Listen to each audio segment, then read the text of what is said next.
নোবেলজয়ী অর্থনীতিবিদ ডক্টর মোহাম্মদ ইউনূস সরকার প্রধানের দায়িত্ব নেওয়ার পর থেকে বাংলাদেশে বেড়েই চলছে কূটনৈতিক কার্যক্রম। বহির্বিশ্বের কাছে নতুন করে আস্থার প্রতীক হয়ে উঠছে বাংলাদেশ। বাণিজ্যিক বিনিয়োগে আগ্রহী হচ্ছে বিশ্বের ছোট বড় অনেক দেশ। সামরিক ও কূটনৈতিক সম্পর্ক বৃদ্ধিতেও আগ্রহী হচ্ছে এশিয়া ও ইউরোপের অনেক মোড়ল দেশ। আমরা কারো কাছে যাব না, বরং বিশ্বই আমাদের কাছে আসবে। ডক্টর ইউনূসের এই ভবিষ্যদ্বাণী কি সত্যি হতে যাচ্ছে?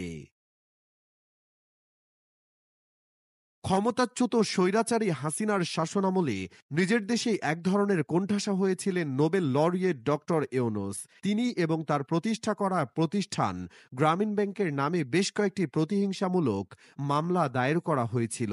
তবে নিজ দেশে সম্মান না পেলেও বহির্বিশ্বে তার মর্যাদা বেশ উন্নত ছিল বরাবরই। ক্ষুদ্র ঋণ ও 3-0 তত্ত্বের জন্য পুরো বিশ্বেই পরিচিত মুখ ডক্টর ইউনূস। ফলে বাংলাদেশে প্রধান উপদেষ্টার চেয়ারে বসার পর থেকেই বাংলাদেশের প্রতি আগ্রহ বাড়ছে বিশ্বের বিভিন্ন কূটনৈতিক ব্যক্তিত্বের। গত সেপ্টেম্বরে জাতিসংঘের সাধারণ পরিষদ অধিবেশনে বিশ্বের অনেক দেশের কূটনীতিবিদদের নজর কাড়েন মোহাম্মদ ইউনূস। আমেরিকার তৎকালীন প্রেসিডেন্ট জো বাইডেন সহ বিভিন্ন গুরুত্বপূর্ণ ব্যক্তিবর্গের সাথে বৈঠক অনুষ্ঠিত হয় প্রফেসর ইউনূসের। তারপর থেকে বাংলাদেশ সফর করেছেন অনেক কূটনৈতিক ব্যক্তিবর্গ। ইতোমধ্যে বাংলাদেশ সফর করে গিয়েছেন ইউরোপীয় ইউনিয়নের কমিশনার। রোহিঙ্গা সংকটে ইউরোপীয় ইউনিয়নের সহযোগিতার আশ্বাস পাওয়া গিয়েছে প্রধান উপদেষ্টার বৈঠকে। চলতি বছরই রোহিঙ্গা সমস্যার সমাধানে আন্তর্জাতিক সম্মেলনের ডাক দিতে যাচ্ছেন ডক্টর ইউনূস। এ বিষয়ে সম্প্রতি বৈঠক হয় জাতিসংঘের রেফিউজি বিভাগের প্রধানের সাথে।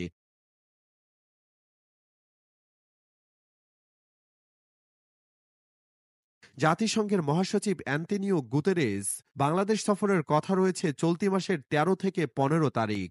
বাংলাদেশের নবায়নযোগ্য বিদ্যুতের সহায়তার কথা জানিয়ে গেছেন নরওয়ের পরিবেশ মন্ত্রী। তবে নবায়নযোগ্য বিদ্যুতের সবচেয়ে বড় সাফল্য দেখা গেছে নেপাল থেকে জলবিদ্যুৎ আমদানিতে। বিগত অনেক বছর ধরে শুধু কাগজপত্রে সীমাবদ্ধ থাকলেও প্রফেসর ইউনূসের হস্তক্ষেপে এখন দেশে আসছে নেপালের বিদ্যুৎ। বাংলাদেশের সামাজিক বাণিজ্য বিনিয়োগের বিষয়ে প্রধান উপদেষ্টার বৈঠক হয়েছে সুইডেনের রাষ্ট্রদূতের।